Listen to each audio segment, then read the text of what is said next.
मेरा फाइनल जो इंटरव्यू में था, अगेन आई वुड से कि मेरा जो 2015 में जो स्ट्रैटेजी रही थी वो मैंने ज़्यादातर करंट अफेयर्स पे फोकस किया था। बायोडेटा मैंने किया था पर कहीं ना कहीं मैंने गलतियाँ की थी। बायोडेटा पे मैंने बहुत ज़्यादा एम्फेसाइज नहीं किया था। This time I made sure कि मैं अपने बायोडेटा का एवरी लिटिल पॉइंट में फोकस करूँ along with current affairs. So here where newspapers come very handy, like I used to read 3 newspapers every day.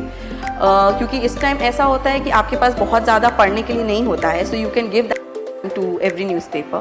तो मैं 3 न्यूज़पेपर्स पढ़ती थी पूरे दिन में, अपना ओपिनियन बनाती थी। अगेन यहाँ पे मैं बोलूँगी मैं नोट्स बहुत बनाती थी, 4 लाइन की हर एक टॉपिक में मैं अपना ओपिनियन बनाती थी, ताकि मैं उस चीज़ को बाद में, क्योंकि आपका मेरा इंटरव्यू 3 महीने, जब रिज़ल्ट आया उसके 2.5-3 महीने बाद था, तो उस टाइम पे आप जो 2 महीने पहले आया, यू टेंड टू फॉरगेट कि क्या आया था। तो आप इसलिए मैं हर एक टॉपिक का 4 लाइन अपना ओपिनियन बनाती थी, थोड़ा बहुत फैक्ट्स बेस्ड रहता था, फैक्ट्स लिखती थी और फिर मेरा ओपिनियन क्या होता था, और मैं उसको कोशिश करती थी बोलने की प्रैक्टिस करती थी, चाहे वो मैं अपने फ्रेंड्स के साथ करती थी। आपका यहाँ पे ग्रुप स्टडीज़, एक ग्रुप होना बहुत फ़ायदा होता है। आप उनके साथ बैठ के दे आस्क यू क्वेश्चंस और आप वो उनको आप उनको प्रॉपर्ली इंटरव्यू कर सकते हो, वो आपको प्रॉपर्ली इंटरव्यू कर सकते हैं। तो आप प्लीज़ यहाँ पे बोलने की बहुत प्रैक्टिस करिएगा, क्योंकि मेंस में लिखना और इंटरव्यू में बोलना बहुत फ़र्क होता है।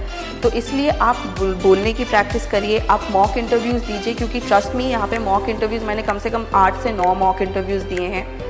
बहुत लोग कम देते हैं, बहुत लोग और भी ज़्यादा देते हैं, बट मैं तब तक दी जब तक मैं कंफर्टेबल नहीं हो गई बोलने, when I could speak properly, मेरा बॉडी पोस्चर, मेरा बोलने का वॉल्यूम, एवरीथिंग मेरा पूरा नॉर्मलाइज, ऑप्टिमाइज नहीं हो गया था। सो आई थिंक आप भी वही करिए, बोलने की प्रैक्टिस करिए, कॉन्फिडेंस रखिए। आप जिस लैंग्वेज में बोल सकते हैं आप उसमें बोलिए इंटरव्यू में। आई थिंक इंटरव्यू में लैंग्वेज डज नॉट मैटर। आप अगर कंफर्टेबल नहीं है इंग्लिश में, I think you can definitely से कि sir can I please answer your question in my mother tongue, तो वो they will definitely permit you. वो लोग खुद इनफैक्ट बहुत बार बोलते हैं कि आप जिस लैंग्वेज में कंफर्टेबल हो आप वो बोलिए। Just make sure that you are able to express yourself properly, और जितना पूछा गया है आप उतना ही आंसर करो। आई थिंक मेरा इंटरव्यू में लास्ट टाइम आया था 143 and this time I manage to pull it up to 187। तो क्योंकि मेरा था कि मैं बहुत ही इस बार कंसाइजली मैंने आंसर किया है, जितना पूछा है उतना ही बोला है मैंने।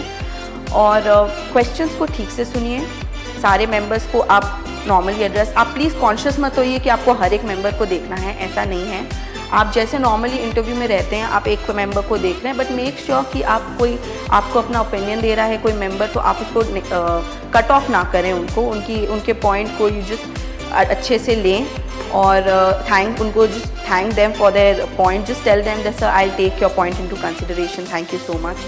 तो आपको बहुत एक कर्टसी आनी चाहिए आपके एटीट्यूड में। Knowledge does not matter in this, like everybody says knowledge has already been tested. तो आप प्लीज़ एक कर्टसी लाइए अपने इंटरव्यू स्टेज में, और वो आएगा, आप मॉक दीजिए, आपको पता चल जाएगा आपकी क्या गलतियां हैं। और मॉक में भी मैं बोलूँगी बहुत सारे कभी नेगेटिव हम लोग को फीडबैक मिलते हैं, मुझे भी मिले हैं, जो बहुत डिप्रेसिंग हो जाता है अगेन, बट आप उस चीज़ से मत अफेक्टेड होइए। You know what is good in you, and आप जिनसे इंस्पायर्ड होते हो आप उनसे बात करिए, अलग अलग लोगों से, फ्रेंड्स से, they will motivate you, but just go अच्छे से पेशेंटली एंड आप जाके वहाँ पे इंटरव्यू दो। So I think in all the 3 stages what matters is confidence. आपका पेशेंस बहुत मैटर करता है। ये दिस एंटायर प्रेपरेशन